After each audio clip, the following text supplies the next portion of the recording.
Bonsoir à tous, bienvenue dans votre émission La Réunion Léla. On espère que vous avez passé une bonne journée. En tout cas, on va essayer, nous, de continuer avec vous jusqu'à l'entame de cette soirée. Pour ce faire, on va avoir une discussion, on va connaître un peu plus les jeunes volontaires de l'Académie d'Allons, voir un petit peu qu'est-ce qui les a amenés à choisir cette structure pour trouver de nouveau un chemin vers un projet de vie, vers un projet professionnel. On voit ça dans Gaziam Réunionnais.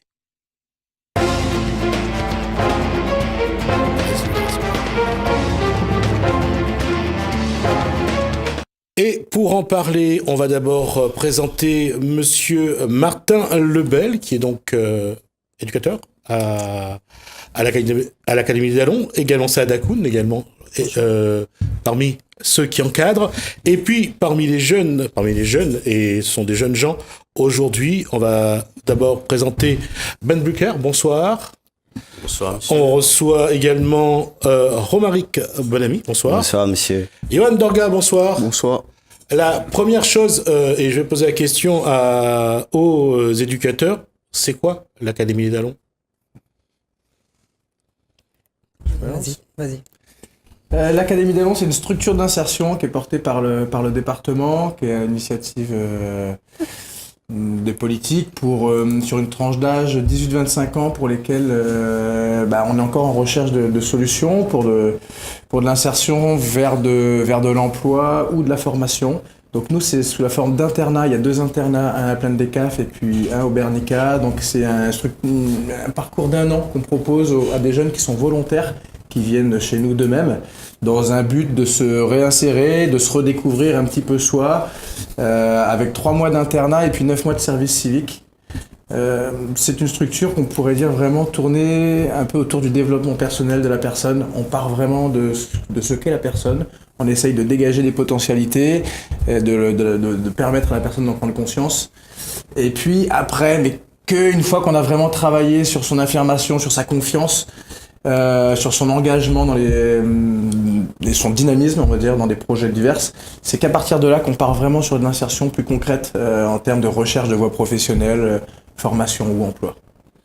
D'accord. Alors, comment se fait le choix, comment vous les choisissez pour intégrer cette structure qui est l'Académie d'Allons ? Alors, les personnes qui intègrent l'académie sont des volontaires. Volontaires d'Allons, ça veut dire que c'est des personnes qui, à un moment donné, ont voulu d'un changement dans leur vie, dans leurs habitudes, et ils se sont présentés à l'académie. Donc ça va, comme l'a dit mon collègue, ça va être des personnes entre 18 et 25 ans. Et des personnes qui vont se présenter et que l'on recevra dans un premier temps un entretien avec l'équipe pédagogique et dans un second temps avec la psychologue de la structure. Mais tout est basé vraiment sur l'envie de la personne, sur la motivation, l'envie de changement, l'engagement et la volonté que cette personne va mettre pour intégrer l'académie. Donc après, on a eu un réseau de communication, une communication radio, télé. On a fait plusieurs campagnes de com pour ça. Donc du coup là, c'est eux-mêmes qui ont eu accès à ça et puis qui nous contactent directement. Après, on est aussi en lien partenarial avec l'ensemble du réseau du milieu social, avec tous les partenaires qui y sont associés à l'insertion, partant de la protection de l'enfance et puis toute la suite, et puis avec les pôles emploi, les missions locales, et puis les différentes structures qui existent dans ce milieu-là. Donc c'est une com qui est très large, et du bouche à oreille, voilà. Ma question, c'est, messieurs, là je peux discuter avec messieurs Brucker, Bonamy et Dorga. Oui. C'est comment tu as décidé de dire, voilà, on va aller à l'Académie d'Allons. Quoi l'amène à là-bas? Moi, personnellement, c'est le fait de chercher une structure qui base vraiment sur la personnalité. C'est-à-dire que tu n'arrivais pas à trouver une structure pour les autres? Moi, personnellement, je ne trouve pas de structure qui est adaptée à moi vraiment, c'est pour ça. D'accord. Alors, avant de continuer, on va écouter le premier, on appelle ça un récit de vie, le RDV, donc le récit de vie du premier, d'un volontaire donc de l'académie. On va voir pourquoi il a choisi. Et c'est vrai que parfois, pour trouver une structure qui vous accompagne, qui vous aide, qui aide à faire de la formation d'insertion. C'est pas simple. Je vous propose d'écouter le premier. J'ai été au lycée, j'ai fini terminale carrelage, j'ai fait un CAP, mais j'ai pas eu. Et après, quand j'ai fini, je me suis inscrit au Pôle emploi, RMIE. J'ai fait des formations,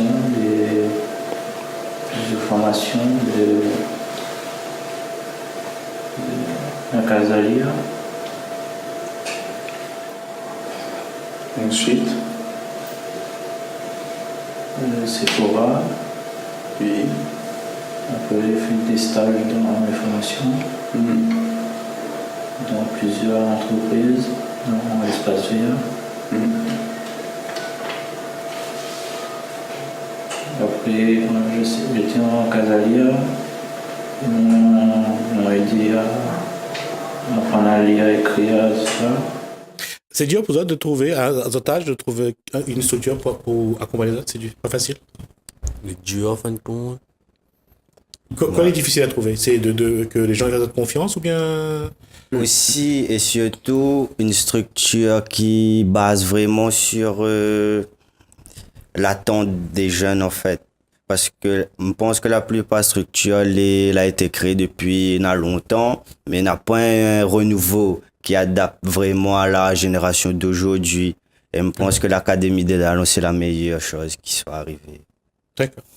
Ndoga, c'est pareil pour vous? C'est-à-dire qu'on trouve une structure que là, il comprend où, c'est ça? Si, voilà, parce que quand ça va dans les offres formations, par exemple, ben là, c'est en fait... il apprend là des trucs, mais seulement elle n'est pas attentif à ce que tu veux vraiment. Elle n'écoute pas vraiment précisément ce que vous veut. Et du coup,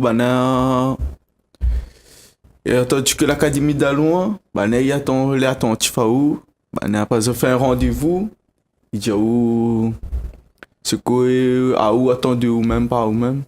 Mais oui, ça évolue en fait. D'accord. Et la question, on va parler de ça juste maintenant, c'est la galère pour vous autres, c'est-à-dire que de trouver votre vie, quand on parle de récit de vie, on va écouter dans un instant encore deux témoignages, mais c'est vrai que c'est la galère pour vous autres, c'est-à-dire que la vie n'a pas été facile. Ah oui. Oui, t'es dur. Personnellement et socialement, oui. Mais si nous voulons vraiment, on a toujours un peu de sortie, mais l'Académie des Dalons, c'est une très très grande chance, je trouve. Parce que l'académie, en fin de compte, mais il n'est pas comme une formation normale. L'académie, il reforme en haut et il pousse vers le haut. Parce que dans une bonne formation là, mais quand on est dedans là, il forme juste pour ça. Mais après ça, quand il est fini là, là va plus faire un compte et coup. Voilà. Là, si par exemple, tu es déjà dans le fond, va le sortir dans le fond. On dit que l'académie, il repousse vers le haut. Et après, il faut donner de haut-même avec une petite motivation. Pour, à moins, on a l'envie d'avancer.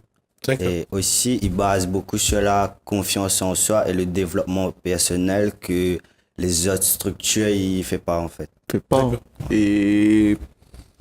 Mais en fait, après là, par exemple là en bas, il remonte au il aide à où. C'est pas que il a ça remonté tout seul, au contraire, il tient où la main, il aide à où. Il essaie de tirer où de le phénomène, amener où de la clarté en fait compte. Et il y a bon peu de trucs que je ne comprends pas de moi-même. Sur moi, mais il aide à où à comprendre, il aide à où évoluer en fait. Pour trouver un jour de l'avenir. Parce que comme là en plus c'était pas facile hein. Faut essayer. Alors pour aller sur ce que dit Johan Dorger, on va écouter le récit de vie numéro 2 et on revient juste après.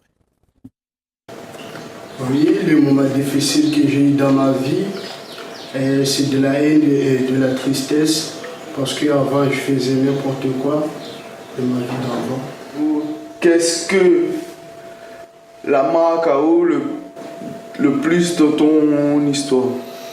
Mais depuis mon enfance, depuis tant petit, j'étais dans l'abandon, dans la solitude, et j'étais placé dans un foyer avec mes redressements, mais tout est faut me dire parce que je travaille à Saint-Anne, ma famille ne tient pas moins, j'étais rejeté par la population, m'avait mauvaise impression vers le monde, de monter sans seulement côté moi, et de mon côté moi pour moi pour le job. Et tous les hommes étaient en colère, m'avaient un délit, je me battais avec un tas les gars pour rien, je fait souffrir inutilement. Mais après un jour là, je m'a remettre en question, ma mère m'a pourquoi bien été fait, on a fait comment. Si une famille vient, pas moi, il ne faut pas m'y faire mal de monde parce qu'après il y aura cette famille là, on aura doublé pour maintenant. C'est quoi le handicap à vous le plus dans la vie? Bah, c'est un handicap à moi, puis je pense que c'est mon côté réservé parce que en fait c'est difficile pour moi d'intégrer dans la vie sociale. Je pense que c'est à cause de ce côté-là. Mon expérience du passé là, pour moi, reste solide, reste fort malgré que tout se passe mal. Et même si le tunnel est long, on ne va pas la sortie, ben, toujours croire en soi et laisser les épreuves passer et surtout rester toujours solide mentalement. Là, comme je disais tout à l'heure, c'est la galère, c'est un vrai. C'est-à-dire que même si, et c'est vrai que quand on regarde quelqu'un, on n'arrive pas à connaître comment il vit, mais est-ce que toi, tu trouves que les gens ils comprennent assez? Ils voient pas que parfois que ça passe par des chemins difficiles? Mais en fin de compte, là, c'est pas que ben là, il comprend pas. Mais si par exemple, ben, il entend un bouche à oreille une seule fois, là, et ben, il calcule que tous les jours sera comment. C'est la mauvaise image. Voilà. Voilà, oui. C'est ça, Je pense Johan? que c'est ça, man. Il ruine mon La réputation. Oui, la réputation. Parce que de mon aujourd'hui, quand il entend juste un truc sur où il a fait ça une fois, là, mais il pense que toute vie sera comment. Et en fait, compte, mais à où personnellement, ou même où veut changer, ou essayer une affaire, ben le bon moule en fait, mais dessus ça que vous passez un place, on entend le même truc, ça que c'est on entend le même truc. Tout le temps, on entend rien que ça même, ben à un moment donné, Il fatigue. fatigué un peu, mais ça m'en fout. À moi, comme elle m'a compris, en affaire, faut être plus fort que ça, faut de vie. Parce que, dans le monde, il y a pas, faut feu de vie, ou essayer une affaire. Voilà ce que dit notre troisième témoignage, de récit de vie, donc numéro 3. Il parle de son parcours, il parle aussi de ses moments de galère. Est-ce que vous pourrez raconter un peu ton vécu? Mais mon vécu, en fait, c'est un vécu très difficile. Mais ma famille m'a pas là ensemble. Et en fait, m'avait pas trop la chance depuis étant jeune. Mais là, ben, t'as un affaire, t'es maintenant un petit peu la haine là. Et ce matin avec mon vécu, il est très dur. Je m'appelle mon jeune. Et les mis cette ensemble, m'a bâti dans un bon foyer, m'a bâti vivre chez 2-3 familles aussi. Mais c'était pas facile, dans 2-3 mois, tu prends comme la merde. Tu as vraiment fait n'importe quoi. Et après longtemps, mon camarade dessus m'a suivi un tard. Mais tu fais vraiment n'importe quoi, tu bâches l'école. Et tu ça va, tu coupes pas professeur, tu se battais professeur tout. Et du coup, c'est tout. Avez-vous un message pour la jeunesse d'aujourd'hui? Un grand message. Et c'est tout, bonne jeune, il fait n'importe quoi, il s'élève à ma soeur de famille, soeur de maman, soeur de papa. Et les gars, n'oublient pas que c'est banal à mettre à tout le monde. Et du coup, si c'est toi qui crois éclater un peu, mais je ne connais pas moi, aller voir du travail, aller dépenser à un peu, si c'est toi qui as trop l'énergie, faire un sport, je ne connais pas comment les gars mettent à un peu une affaire. Et pour les gars, ils traînent sur la route et ils mettent bien que les faits. On est travail, les gars, parce qu'ils mettent bien que les faits en journée, c'est pas un métier. Et quand ça même, c'est toi, pas de bon pour avancer, range en câble, fait comment, pas de même, on est travail, pas de permis, faire une affaire de sa vie, ça va se passer même 5 jours. C'est tout. Yann Noga, quand on écoute à vous causer comme ça, vous trouve que vous dit les choses comme il faut? Oui, dit comme il faut, oui. Parce que vraiment, c'est pas un reproche à midi dans le truc. En fait, c'est pour faire comprendre les gens que à un moment donné, il faut nous renouer un peu. Parce que de jour en jour, comme il voit l'évolution des choses de la vie, là, mais commence ni dur vraiment. À quel moment vous avez pris conscience qu'il faut trouver une solution, trouver une affaire pour sortir dans le chemin de télé? Quand m'a vu, à moi personnellement, m'a vu que soit m'a pour stagner ou soit m'a pour descendre. Et moi, je n'accepte pas ça, descendre ou bien stagner. Moi, je trouve que je vaux plus que ça et que j'ai un potentiel pour vraiment avancer et aider les autres. Et c'est pour ça que je décidé de cette structure. Ben, moi, en fin de compte, ben, je remets en question parce que comme famille, tu rentres moi, là, quand tu écris chez moi, ben, moi, tu calcules que, ouais, ben, tu étape moi pour comment, ben, en fin de compte, en vérité, pour tout le monde est pareil, ce moment, et quand cette famille t'a pas zoté, maintenant, rentre, ils ben, ça fait comprendre à autres qu'il faut arrêter de connaître, parce que après, à zoter, quand tu travailles, pour zoter, là en forme, toi, tu as tiré cette bande d'allons de ce train, tu mettais cette bande d'allons, cette bande d'allons, mettre cette en l'air, ouais. Mais après là, cette famille, après là, quand ils sont cette case, cette maintenant, ça parle avec ça, le gars, mais si vous pas conscience vraiment, mais les morts, ce moment, maintenant, ils arrivent, mais pas planer, ouais, parce qu'après, quand il fait mal à une famille, ben, nous là, on ne ressent pas ça, nous, mais en vérité, une famille aime à nous, dans l'amour, c'est pour nous, c'est. La question, encore une fois, c'est, comme il me revient sur la prise de conscience, vous autres trois, à quel moment vous avez dit, ben non, là, il faut y arrêter un coup, il faut trouver un manière, il faut trouver une solution? À moi, en fait, c'est comme t'es sur le bord de la fossée. C'est comme si mis de boubou, t'es sur un... Bord de falaise? Voilà, tomber? un bord de falaise pour tomber. D'accord. Quand m'était ouais, m'était gagné plus, m'avais plus aucun moyen financier et... M'était gagné plus fait rien, en fait. M'avais pas rien, mais m'y servait à rien compter pour moi-même. M'était dit, ben avant m'était plus haut que ça. Mais comment on l'a fait pour que m'arrive là? Après, il faut mettre aussi en question. Mais même là, 2 minutes, m'a mettre en question. Et m'a découvert que après, que même si m'avait des erreurs dans la vie, mais me laisser faire l'effort de trouver un truc. Mais après, la course avec madame, là, parle de l'académie. Mais après, m'a parti, mais ça m'a. Au début, je me dis la vérité, c'est moi la fait tort, parce que quand de monde était sur moi, ma famille était sur moi, mais t'écoutes pas banal. Je te dis, ah, la vie est facile, ça, la vie c'est quoi? Bah, allez voir, la vie en fait, comme là, quand on rend au compte, qu'on rouvre Dieu là, ben la vie est dure en fait. Parce que si on n'a pas rien, bah, c'est. Et si on bouge pas surtout pour essayer de changer? Bouger aussi. Soit si ça m'a dit, bon, mais attends d'arriver. Mais ça attend longtemps. Autant que tu dis, un beau matin, on lève. Bon, faut me bouge, faut me essayer de déposer 2-3 CV, aller rendre d'informations par exemple. Bon, tu vas aller où sera toujours avec vous, mais on va trouver une affaire un jour. Ça m'en faut pas assise. Parce que soit assise, ben, ça pas gagner rien. La prise de conscience, lorsqu'on a 17, 18, 19 ans ou 20 ans, c'est pas simple. On va écouter le 4e récit de vie, donc c'est la prise de conscience, on va voir ce qu'il dit.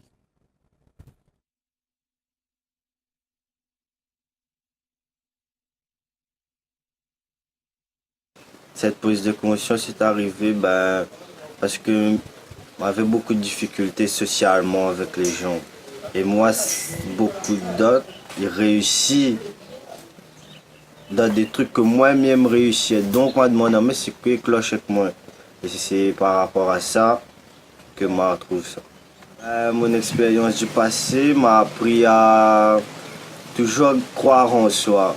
Malgré que les choses se passent mal et qu'on ne voit pas le bout du tunnel là, toujours croire en soi, même si les gens y voient mal, même si tout se passe mal là, même te connais mon potentiel que j'avais, mais c'est peut-être l'entourage, la situation, le conditionnement t'es pas favorable à moi. Mais je pense que là, l'académie, là, dame, toutes les conditions qu'il faut pour réussir, et là, je connais même pas réussir. Mon message pour tous ces gens-là, c'est que si ça ne tient pas au style là, essaye de chercher un pote de sortie. Parce qu'on ne peut pas dire qu'ils n'ont pas au soleil sans faire rien, ils restent comme moi, comme bonne victime. Moi. À moi, de mon côté, moi, j'essaie de cela, de l'académie de Dallon, un cadre que je peux exprimer tout mon potentiel, même si on a beaucoup de difficultés sur certaines choses que je dois travailler dessus. Mais voilà, essaye en sorte à ça. Fais quelque chose pour en sorte à ça. Quand on regarde ici, d'ici, ce que vous venez de dire, Romaric, vous pensez que c'est ça? Il faut vraiment bataille, il faut croire en quelque chose? Oui, il faut vraiment batailler parce que, comme mon collègue l'a dit, monsieur, vous ne faites pas rien. Monsieur, laisse tout à ton niveau, il ne marchera pas ça.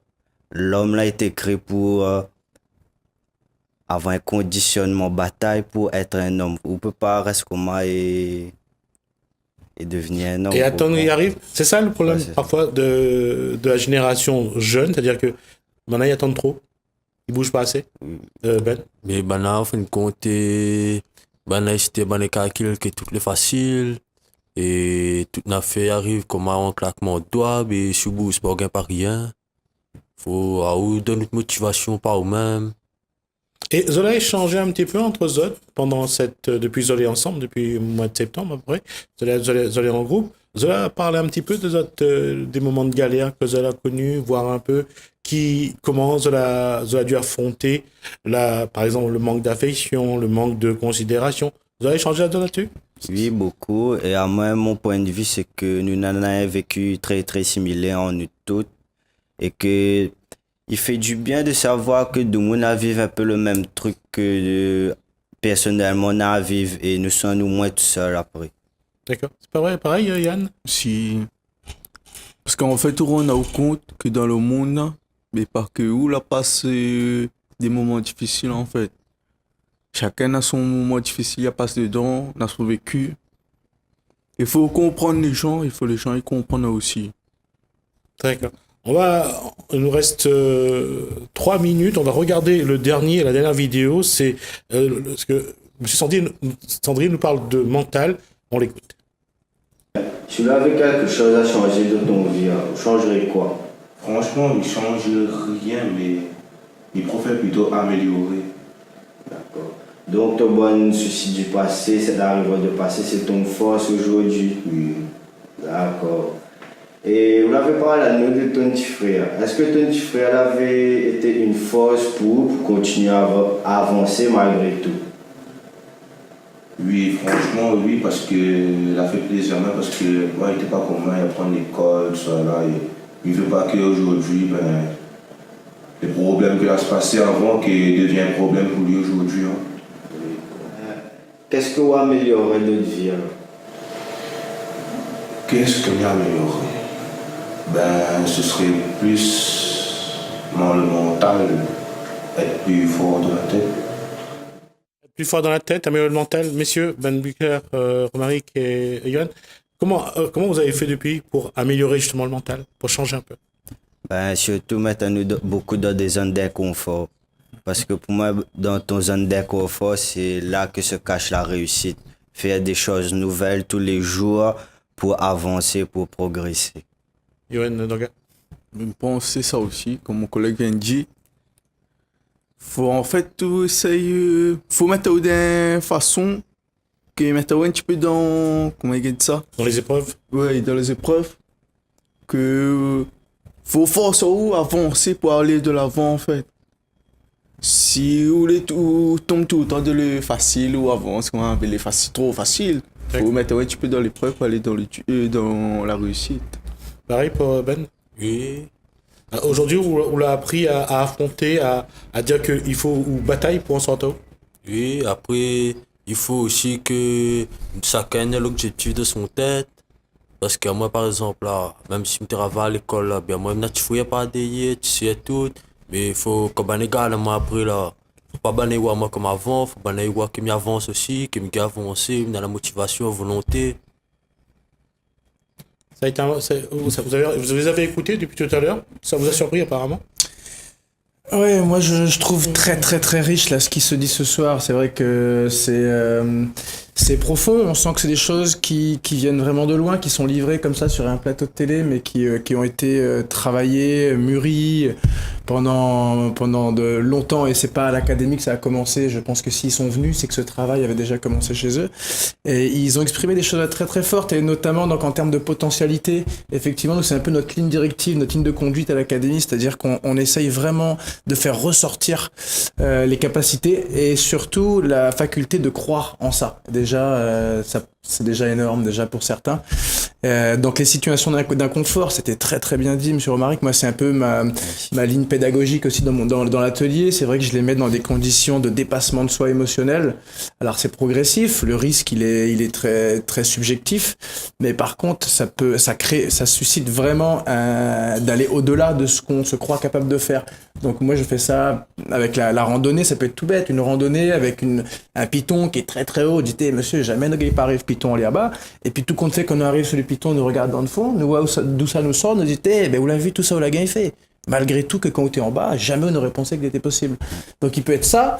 Après, un petit peu plus loin, on a fait du canyoning avec eux. Donc là, c'est descendre des cascades avec de l'eau, avec des cordes pour seule sécurité, et son camarade en bas qui fait l'assurance. Donc c'est vrai que se jeter dans le vide, il y a quelque chose d'un petit peu inconscient sur un geste, puis finalement il y a de la sécurité derrière, et puis il y a vraiment un message où on met du sens. C'est vrai que tout ce qu'on fait, on essaye de mettre beaucoup de sens derrière. Pourquoi on le fait? À quoi ça va vous servir?